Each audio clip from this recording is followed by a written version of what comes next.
Mengce berkata, semua manusia ada 4 buah hati.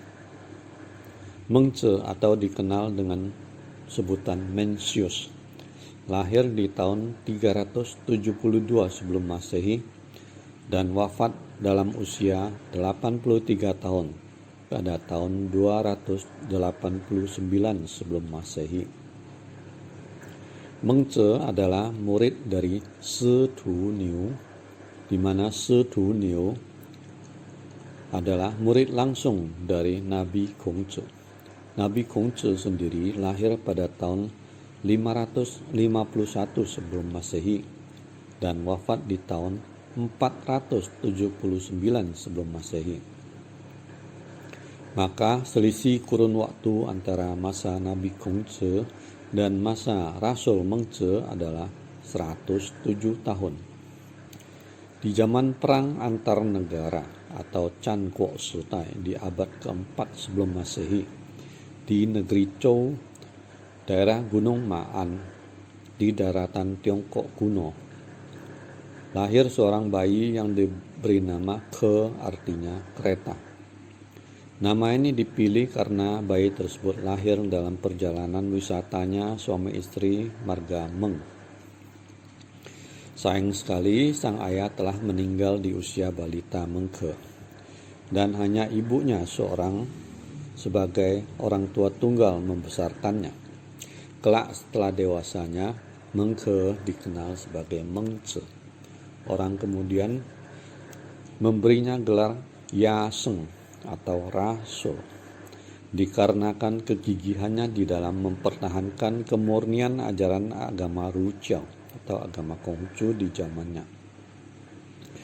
Dan di dalam kehendak Tuhan Yang Maha Esa, juga ajaran agama Rujiao ini berkembang hingga kini, menembus zaman, melintas benua, dianut berbagai bangsa, dan diterjemahkan dalam banyak bahasa. Di masa kecil Mengke diasuh dengan bijaksana oleh sang ibu, demi mendapatkan lingkungan yang baik, agar anak ini dapat tumbuh menjadi orang baik pula. Maka sang ibu rela berpindah rumah hingga 3 kali.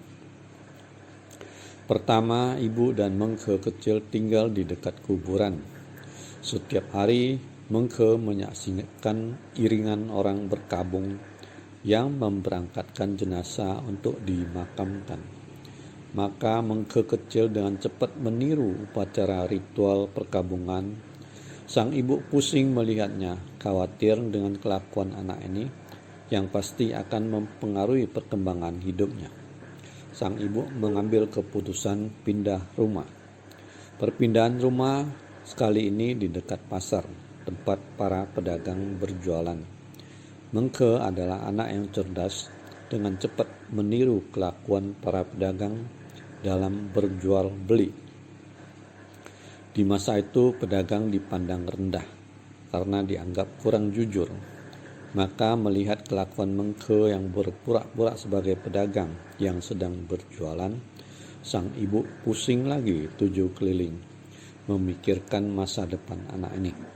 Sang ibu tidak ingin anak ini kelak dewasa menjadi pedagang. Maka pindah rumah sekali lagi. Sang ibu mencari rumah di dekat sekolah. Setelah itu hati sang ibu menjadi tenang, karena Mengke kecil ini suka mencuri dengar pelajaran yang diajarkan guru dari luar jendela ruang kelas sekolah itu. Karena sering mendengar dan menyerap pelajaran guru dari luar jendela ruang kelas, dan suatu ketika guru memberi pertanyaan pada murid dalam kelas, ternyata tidak ada yang mampu menjawab. Mengke kecil secara tidak sengaja dengan spontanitas bersuara menjawab pertanyaan itu dari luar jendela. Guru di dalam kelas terkejut dan menyuruh Mengke masuk. Lalu ditanyain asal-usul dan alasan mengapa berada di luar kelas. Akhirnya guru bersimpati dan mengizinkan Mengke bergabung ke dalam kelas untuk belajar, bahkan diberi bantuan beasiswa. Mengke dengan cepat dapat melahap pelajaran yang diajarkan guru. Namun suatu ketika Mengke menjadi bosan dan bolos sekolah. Mengetahui anaknya bolos sekolah, sang ibu serta-merta memotong benang tenunan kain yang sedang dikerjakan di hadapan Mengke. Terkejut dan takut bukan main karena mengetahui ibunya sedang marah, cepat-cepat Mengke berlutut dan mohon maaf, mengakui kesalahannya. Ibunda berkata, "Wahai anakku, engkau telah memulai menuntut ilmu di sekolah, tetapi kemudian engkau putus sekolah di tengah jalan. Sama artinya tenunan kain yang ibu kerjakan ini diputus di tengah. Kain setengah jadi ini menjadi rusak, tidak memiliki harga lagi. Sekolah harus berkesinambungan, jangan terputus di tengah jalan, agar kelak engkau bisa menjadi orang berguna."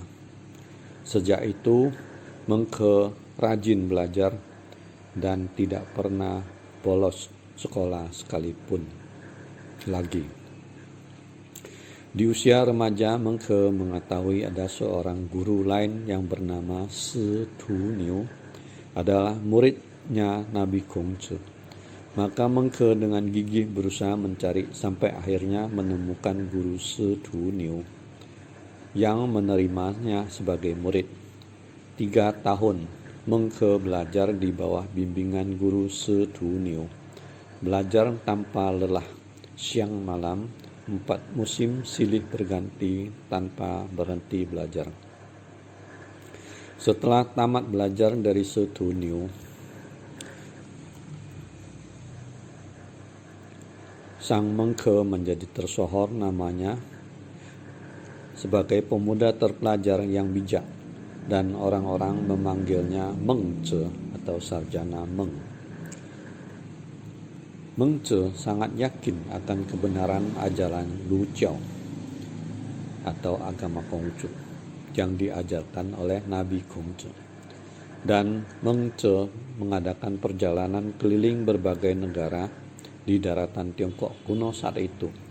Raja-raja berbagai negara yang dikunjungi sangat hormat kepada beliau, yang selalu menganjurkan penerapan pemerintahan yang berperi cinta kasih kepada rakyat. Setelah selesai perjalanan keliling di berbagai negara tersebut, Mengce kembali ke kampung halamannya dan menerima murid. Ada sebuah desa yang tidak jauh dari kediaman Mengce. Suatu hari digemparkan oleh hilangnya seorang anak kecil. Sang orang tua dengan sedih dan bingung datang minta tolong kepada Mengce. Lalu Mengce mengajukan beberapa pertanyaan kepada orang tua tersebut. Mengce lalu meminta mereka pulang. Dalam 3 hari anak itu pasti ada orang yang mengantarnya kembali. Demikian Mengce menasihati kedua orang tua tersebut. Dengan penuh keraguan, namun sudah habis akal, kedua orang tua itu pun pulang ke rumah.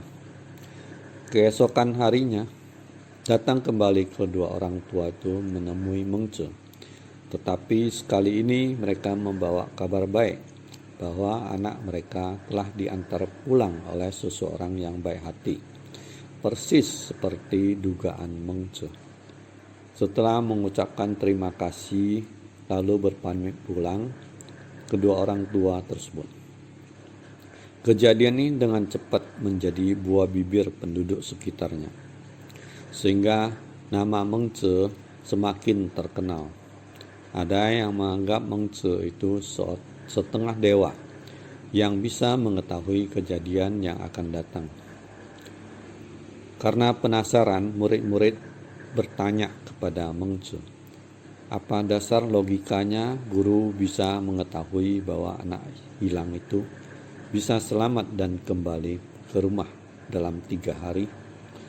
Mengce menjawab dengan tenang, "Saya setelah tanyakan kondisi anak itu pada orang tuanya, bahwa anak itu normal saja, tidak bodoh, Dia juga tahu alamat rumah serta nama kedua orang tuanya. Dia juga tak tahu dan mampu menyebutkannya dengan baik. Maka anak itu mungkin hanya tersesat. Dan dia bisa bertanya kepada orang yang dijumpai. Dan akan ada orang yang kasihan melihat anak kecil yang tersesat itu serta mengantarnya pulang. Murid kembali bertanya, "Mengapa guru begitu yakin?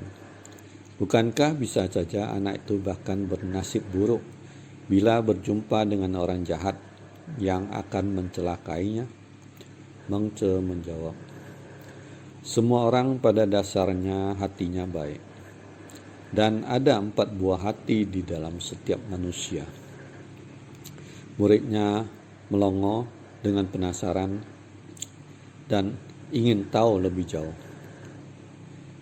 Lalu mendesak guru Mengce untuk menjelaskan tentang 4 buah hati yang dimaksud itu apa. Mengce menjelaskan bahwa setiap manusia ada 4 buah hati. Hati yang pertama yaitu bersifat empati, di mana dalam keadaan normal orang akan merasa kasihan serta ingin membantu ketika melihat orang lain dalam kesusahan. Hati yang kedua bersifat malu berbuat jahat, di mana dalam kondisi normal orang itu akan merasa malu bila berbuat jahat. Hati yang ketiga bersifat mau mengalah, di mana dalam keadaan normal orang akan memberi kemudahan atau mengalah kepada orang lain yang lebih membutuhkan. Dan hati yang keempat itu bersifat bisa membedakan benar atau salah, di mana dalam keadaan normal orang akan jujur mengakui mana yang benar dan mana yang tidak benar. Manusia yang tanpa keempat hati ini, saya sungguh tidak tahu menyebut mereka sebagai apa. Hanya yang memiliki 4 hati inilah yang pantas disebut sebagai manusia. Oleh karena itu saya yakin sekali semua manusia meskipun sedikit akan memiliki 4 hati ini. Maka anak itu diselamatkan serta diantar pulang oleh orang baik yang dijumpai di jalan ketika dia tersesat. Mengce menambahkan, semua orang harus waspada dan ingat untuk menjaga keempat buah hati mereka agar selalu berfungsi melaksanakan tugasnya. Karena 4 buah hati itu adalah jiwa yang memberikan nilai kemanusiaan dirinya. Itulah yang disebut inner beauty atau keindahan jiwa yang dikaruniakan Tuhan kepada manusia dengan nilai yang tak terhingga harganya. Keempat hati ini harus selalu dirawat, disirami, dipupuk dan diberi anti hama serta dijaga kebersihan lingkungannya, layaknya kita merawat tanaman di kebun. Maka hasilnya akan mendapatkan buah yang manis, subur serta indah dan menyenangkan. Inilah makna hidup manusia yang paling dasar sesungguhnya, menjanjikan kebahagiaan dengan berpedoman pada menjaga dan merawat hati agar tidak terpengaruh pada pikiran jahat, pikiran tidak jujur, rakus, dendam, benci, dan berbagai sifat negatif lainnya. Hati manusia yang dibina dirawat dengan baik disebut Xiu Xing. Wajib dilakukan setiap hari sampai mampu mengasah watak sejati di dalam jiwa, yaitu Yang Xin, sehingga melekat menjadi tabiat sifat kepribadian yang mana akan memancar keluar sebagai aura positif. Pembinaan diri dibutuhkan Cheng, yaitu iman, ketulusan hati, tekad, kejujuran pada diri sendiri dan orang lain. Xiushen Yang Xin, yaitu membina diri merawat watak sejati, harus didorong terus sampai ke puncak kebaikan, zhishan, yaitu di mana mampu memberi kebaikan atau manfaat tidak hanya pada diri sendiri, tetapi juga pada keluarga, pada lingkungan, pada negara, juga pada dunia. Demikianlah sesi video ini, semoga bermanfaat. Sancai.